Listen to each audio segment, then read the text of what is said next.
clickbait. Well, that sounds more like the end of a show than the beginning, doesn't it? Is it clickbait? Is the title clickbait? I don't know. Maybe it is. I honestly don't think it is. You know, on YouTube, they always say things like, a cure for cancer. Watch it till the end to find out. Who doesn't just skip all the way to the end of the video and find out it's nutmeg or something crazy? Well, Dagwood, talking about myself in the third person again, your host of the Electric Scooter podcast, which, if I didn't say it, welcome, purchased another scooter. Is it clickbait? I don't think so, but it's not exactly what you think it is.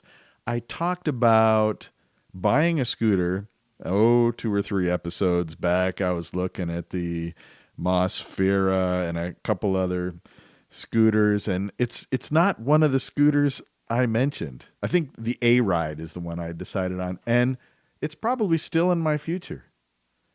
But I did buy a scooter, and I bought it on Amazon. Because if the scooter blows, I can just send it right back, right? I don't think it's going to blow. So stay tuned, and I'll tell you about the scooter I bought.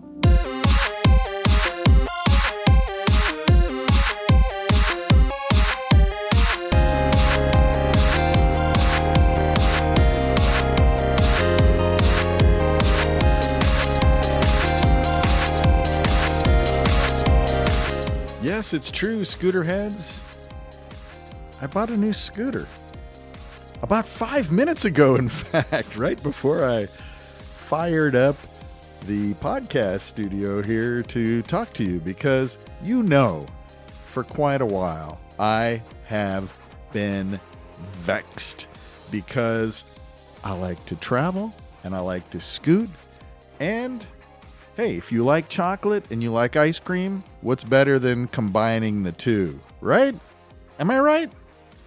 So I have been looking for a scooter, an electric scooter, with a separate battery that meets all the TSA requirements that I can put on an airplane.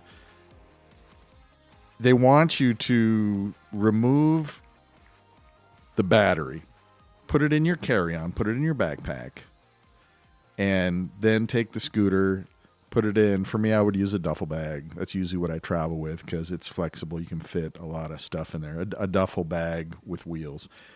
Throw the scooter chassis and stem into your duffel bag that you check in. And although I have talked to a representative from United Airlines who said it shouldn't be a problem because mobility scooters have much bigger lithium batteries than the removable scooter batteries. If you go online, the actual rules are a lot more complicated. Now, the guy I spoke to was the guy that stands there at the loading gate where people actually get on board the airplane and check stuff. So, and he told me that. He said, I actually perform that function. That is my job. And he said, I would let you on. But everything I read online said all airlines are a little bit different. And the maximum, they do it by watt hours, which is crazy. The maximum watt hours that they allow is 100 watt hours. And when you buy a scooter or look online, they don't normally post the watt hours. It's a formula that you have to go through.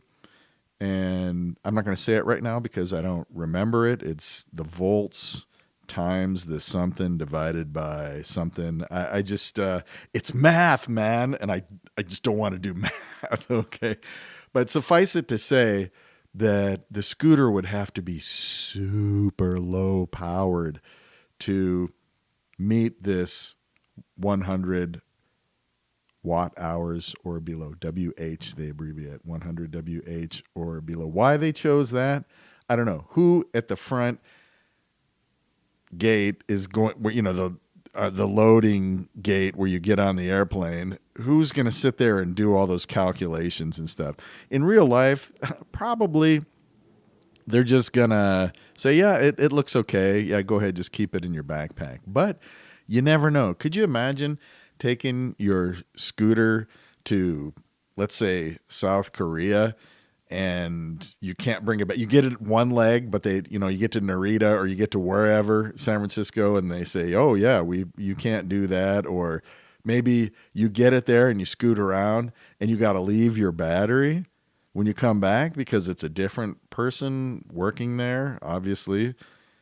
What a pain. And your other options are to mail your battery to a foreign country and go through that and import tax and all that kind of stuff. It was moggling my mind. And that's the way someone dyslexic would say, boggling my mind. So I also thought, yes, you do get exercise scooting on electric scooters. But how could you maximize aerobic exercise on an electric scooter and at the same time not go through the hassles and the worry? Actually, it's the anxiety that I'm trying to avoid. I always take the path of least resistance. And if I can avoid confrontation, doing math, being in a hurry, trying to get somewhere when paperwork or other things are slowing me down, I will avoid it. Is that a character flaw? I don't know. Do I ask rhetorical questions? Yeah, I guess I do. That was an example of one right there. But I figured something out. I came to a conclusion. Do you know, scooter heads, that there are scooters that don't have motors, electric, gasoline, chipmunk, or otherwise? Yeah, they're out there. And some of them are kind of cool. So I started thinking, started scratching my melon, little light bulb popped up over my head, and I started doing a little Googling. I was Googling by myself. Oh. And I also did some YouTubing. But before I name the specific 3 scoots that I narrowed my search down to, and before I tell you which one I bought, let's talk a little bit about what I've heard and read about using a scooter for athletic training. I'm told it's something between climbing stairs and being on a treadmill doing lunges. Think about it. I'm goofy foot. The way I surf, the way I skateboard, and the way I scoot is my right foot forward. That's called goofy. If you put your left foot forward, that's called regular. I think it's called regular because that's the way most people do it. Optimally, if you are scooting on a non-powered scooter, you'll want to switch. So there's a little bit of balance in using the muscles in your lower torso to switch directions, so you can switch up which foot you're using to lower to the ground and propel you forward. Now, climbing stairs and doing lunges are really a great way to condition yourself. So combined with the fact that if you have a power failure, scooters can run out of energy. They're super light, the ones without batteries, so if you're carrying them up and down stairs, that is also definitely one of the pros, along with the fact that, of course, it's not as fast as an electric scooter or any powered scooter, but from what I've been able to gather from reading, it's 5 times faster than walking, is what one person said. But another person said that his commute is 25 minutes walking and 10 minutes on the kick scooter. Let's call them kick scooters. I don't understand why on YouTube videos and web pages and Amazon, they say electric kick scooters, and then they have electric scooters and kick scooters. Shouldn't it just be, if it's powered by electricity, it's an electric scooter? If it has a motor, it's a gas-powered scooter. And if you have to kick it to propel yourself forward, it's a kick scooter. That's what I'm going with. So I don't like this electric kick scooter moniker. I don't like it, okay? So the way I'm going to distinguish it, scooter heads, is electric scooters and kick scooters. So henceforth, I'll just say kick scooter.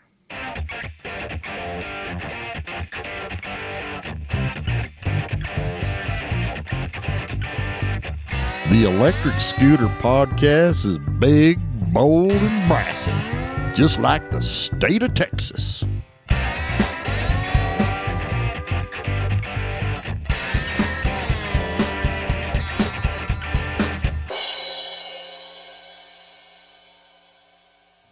To sum it up, what are the advantages of a kick scooter? Well, exercise, we just talked about that. Travel and convenience. On these YouTube videos I was watching, people get to where they're going, or they get to some stairs and they just sling it up on their shoulder. The ones I'm looking at weigh between 9 and 14 pounds. So let's get to the scooters that I narrowed it down to, and you can internally in your cerebellum listen along and think about which one you would get. Or conversely, which one you think I am getting, now that you kind of know my criteria, which is something sturdy that's going to last. I'm not going to buy a little kitty plastic scooter. Something that's light, portable, that I can throw into a suitcase or duffel bag and take overseas. But also something, this is the hard part. This is the difficult part. The wheels. Even on electric scooters, so much comes down to the wheels. They use narrow wheels on nearly all of these kick scooters because it lowers the resistance, right? It's friction. It lowers the friction. You have less tread on the ground. And here's the compromise. Because less tread on the ground makes it more precarious to commute. You better stay away from leaves, sand, gravel, not to mention ice. Wow, these things are going to have hardly any traction. But then again, you're not going as fast. Your foot is in frequent contact with the ground. Braking is not as important. You're not going to need hydraulic brakes, right, on a kick scooter. So those are, in general, my basic criteria. So now let's get to my 3 selections. Coming up first, these are not in order, by the way. They aren't 1, 2, and 3. Here's one I picked. Here's second best. Here's third best. I specifically put them out of order intentionally. First one I looked at was made by a company that has been making kick scooters for years and electric scooters. Razor. Razor has a scooter called the A6, which comes in 2 colors, and I like that. I mean, I wish it came in more. Razors, usually you'd think they'd have a ton of colors, right? You see the neon green and pink and all kinds of crazy color schemes, but it comes in white or silver, which at least you do have some option, because most of the other scooters I saw, you didn't really have any options. It comes in its color, whatever that is. So from Razor's website, here's the way they describe the A6. Speedy, responsive, almost drives itself. I find that hard to believe. No, they're not talking about their Mercedes-Benz. I threw that part in. They're talking about our A6 scooter, designed to dominate in the urban jungle. Built for the vertically endowed. I watched this show the other day with Stephen Merchant. I don't know if you know who he is. He started off with a comedian in the UK named Ricky Gervais. And Stephen Merchant is 6'7". So he walked into a room. I can't remember what it was. It was not Alcoholics Anonymous, but some kind of, where you sit around in a circle and share your stories. And he was walking in for the first time, and everybody, 6'7", people kind of gawk at you. And he goes, I know, you're wondering, am I proportionate? Pretty, risque thing to say in a room full of people you've never met before. And he goes, of course I'm not proportionate, because if I were proportionate, I'd be 8'3". The A6 scooter says it is built specifically for the vertically endowed. That means tall people.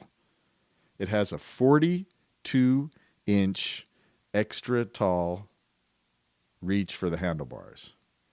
That means you don't have to hunch down, and it has an extra long deck so your feet aren't scrunched up together. But one thing I want to mention is that when your handlebars are lower, you do have better control. I have noticed on electric scooters anyway, it's got to be the same, right? The higher the handlebars, the less control you have. I don't know, it's hard to describe, but it's a little more wobbly. You're just not quite as... I'm sure there's a point of diminishing return. You don't want it down to your knees or bending over. But if you set your handlebars to a height to where it's probably a little bit lower than you would think is the best way to do it. I don't know. Maybe it's just above your hips level. You'll find that you have better control. So give that a try.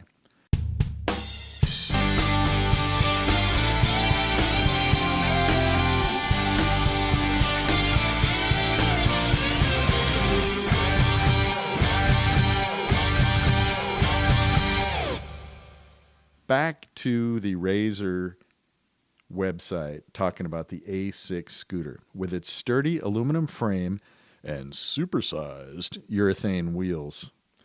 Some of the other ones I looked at, they say they have some type of blend. They don't just say urethane wheels because that's what skateboards have, right? The modern day skateboards. One kick gives you longer glide, greater speed, and takes your commute from 0 to awesome in 60 seconds. My thoughts on it, and after reading some of the reviews, people complained about the kickstand doesn't really stay up. You really need to bend over and push it down with your hand, which is not ideal. Most people, of course, would like to pull the scooter to the side a little bit and then put the kickstand down with your foot, right? People complained about the brakes and that you actually have to jump off it if you want to stop quick, because when you hit the brake, you just keep gliding, but it does slow you down a little bit.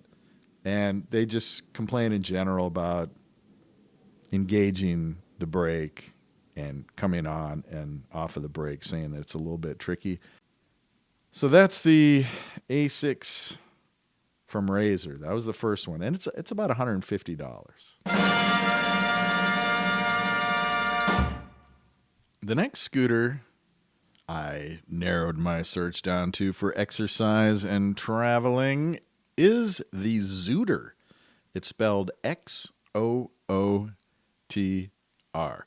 And I'm kind of talking without notes here because I watched a lot of videos on the Xootr. The design is odd. The forks slant to the rear. They look kind of odd, but they say it's physics, and they say it'll work better. It'll lower resistance. Again, lowering resistance is what you're shooting for here with non-powered scooters because you want to get the maximum out of your effort. When you kick, you want to be able to go further, right? At least that's what I want to do.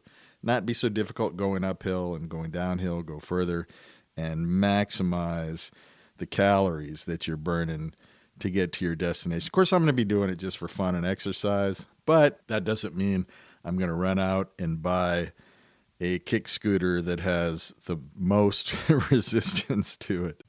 And the concept behind the Xootr sales is that you select what kind of deck you want because everything is pretty much the same. But do you want a wooden deck? Something very traditional. They call that the Cruz, as in Santa Cruz, CRUZ, like skateboards. You can get a plastic deck to save money. That's about $250. That's the cheapest one. And the one that I was looking at closest was called the MG, the Xootr MG, Xootr MG. MG's for magnesium because the thing's made out of magnesium. That has a wider deck. There are a couple other ones, one called the Roma, which has a very narrow deck, and it's a small profile for throwing in your suitcase. That's more the travel-oriented one. So on the upside, it's pretty cool styling, and it looks indestructible. I saw a guy on YouTube who had his for like 9 years, and he'd banged it around New York City, and it was still going. One of the cons would be whatever wheels you have, those are the wheels you have forever. They kind of make noise when they go over the asphalt. Trails or anything like that are out of the question. Although I did see a guy in the snow, and I did see a guy going right through puddles. They say specifically on their website, don't do that. And I can understand how it would be dangerous. If you look at the wheels, they're totally slick and shiny. They don't even look like they have the grip of skateboard wheels. So that's the Xootr. The third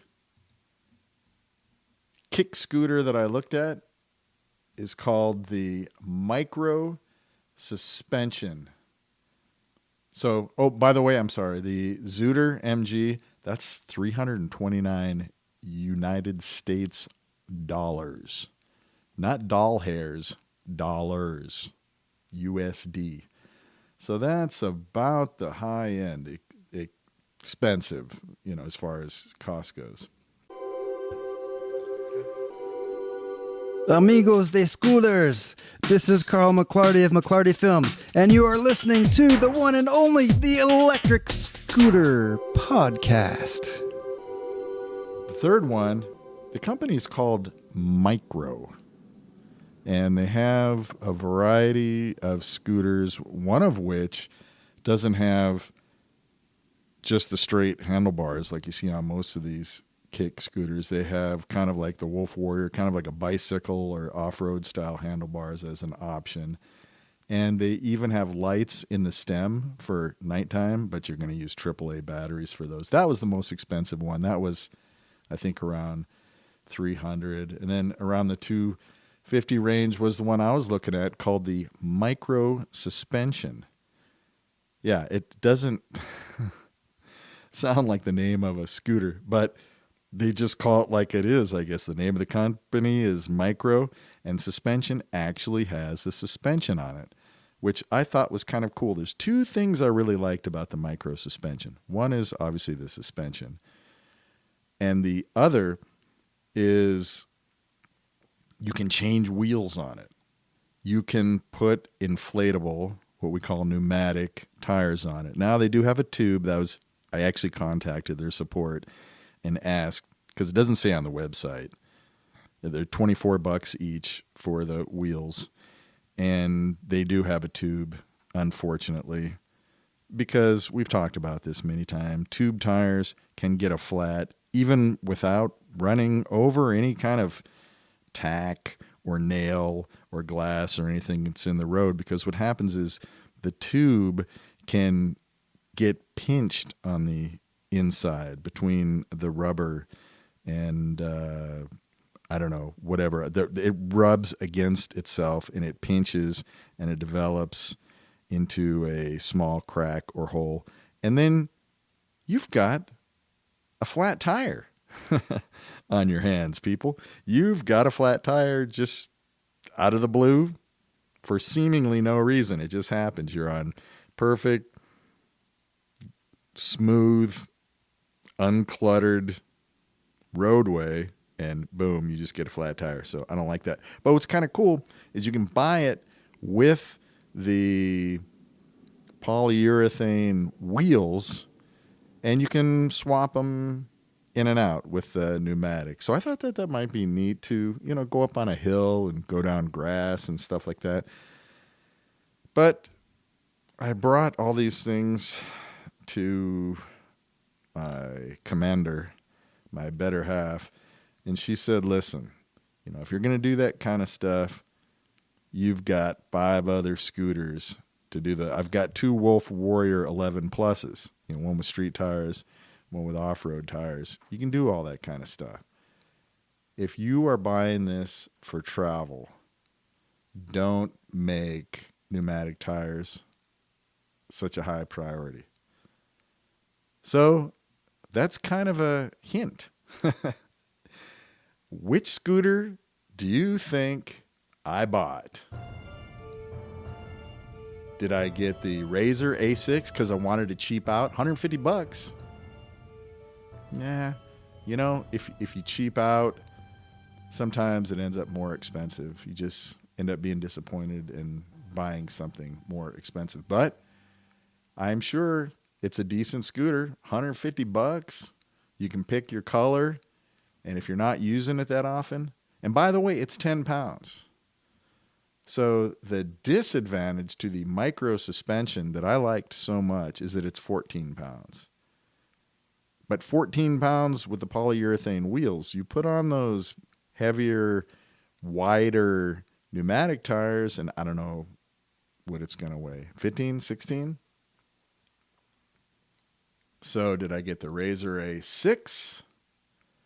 Did I get the Xootr with a cool form factor, which it won a bunch of awards apparently for design because they have some type of bearings that you never oil. In fact, if you oil them, it will destroy the bearings, and they're super low resistance. So you do maximize each push or each kick on your kick scooter.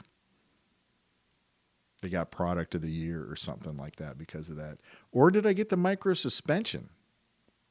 A more comfortable ride, a little heavier, but the option to switch tires. Micro, also, by the way, excellent service. Just like Voro Motors in Los Angeles. Voro Motors, if you have an issue with a scooter, they have it's not 24/7, but they have a chat room that you can go on and just type in, hello, I have a question. Wait maybe 30 seconds and boom. Hey, this is Melvin, or hi, this is whoever. What can I do for you? And boom, boom, boom. They're chatting with you immediately. Most scooter companies, it's measured in days or weeks when they get back to you. So that's pretty amazing. Voro Motors, not a commercial for them. They don't pay me anything, but they're good. And this company, Micro, they were the same. They were like 5 seconds when I got on. I asked a bunch of questions, about the wheels and whether they had inner tubes in them and that kind of thing. And they were just boom, boom, boom. I asked them, hey, if I buy it on Amazon, is it any difference? Am I better off buying it straight from you? And they said, no, you get the same warranty, everything. Buy it from whatever company you prefer. But I did not buy the micro suspension. Do I have a drum roll? Do I have a drum roll soundbite I can throw in here? I bought the Xootr. Yep.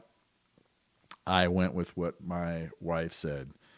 So what I will probably be doing when I'm in Thailand, Ecuador, Portugal, wherever else I go, we're talking about Uruguay, wherever I go next, Mexico City, when I get to cobblestones, I'll pick it up, throw it on my shoulder, walk up and down steps or whatever, and when I get to a smooth area, that's what I'll be doing. So, mystery solved. The answer is the Xootr MG, not the Roma, not the Cruise, or any of the other models, which all looked pretty cool.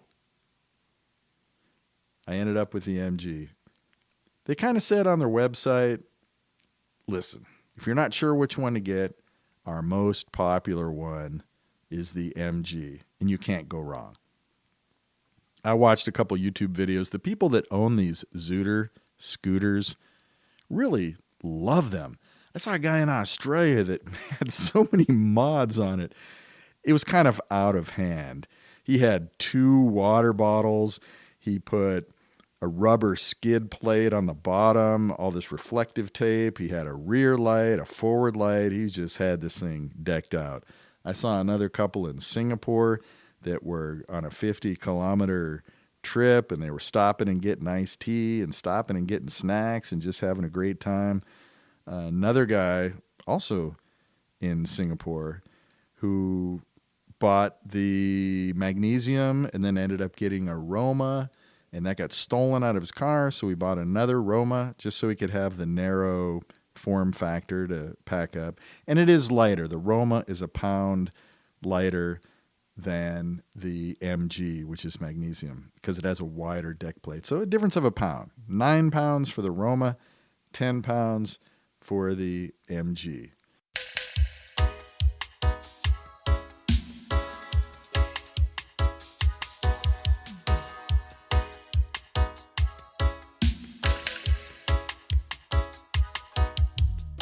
Youth man of today, you better listen. Don't keep going astray from Jaja teaching. In this time we got to think of higher planning. Don't waste your time doing foolish things. It's not for Wow. living. Are you kidding me? Are you kidding me? The time has gone. A half an hour. Boy, this is one of those times I just walked up to the microphone because I'm fresh from my search that it just kind of flowed out of me. So I hope you enjoyed this episode. I sure did. And I know it's going to make for some interesting podcasts in the future because I'll get to try it out. And what's going to happen? I've never tried a kick scooter, much less an adult, much less a high-end, $300 plus kick scooter. So I'll try it. Las Vegas, I'll try it around the house. I'll try it out in the streets. But Las Vegas, man, how do I say this? A lot of gravel, a lot of rocks, a lot of sand. We don't have curbs in most places. So the dirt, the desert just spills out into the street. It's going to be interesting. So I'll find a few unique places where I can go, parks and that, where the ground is smooth, and I'll push it to the limits because that's what I do with everything I own. I can break anything. Just give me enough time. I push things. Doesn't matter whether it's a laptop, a microphone, a cell phone, a camera, a scooter. Man, I will find the point of failure quickly. I should do these YouTube reviews on products, but don't want to, and plenty of people doing that already. So our time is about to come to a close.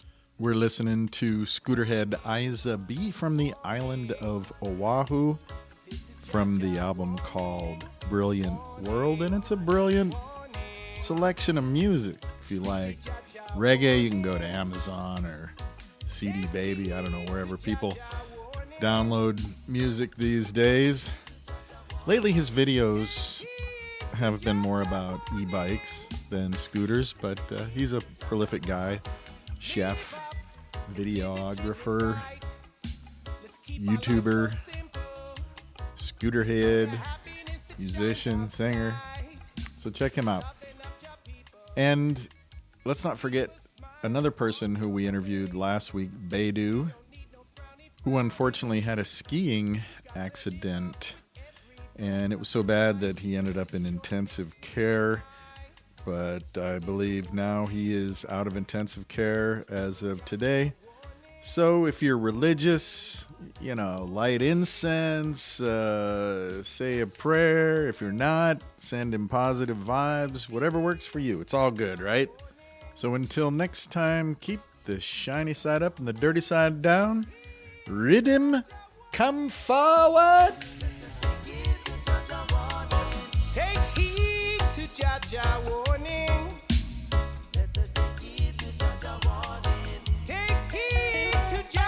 warning.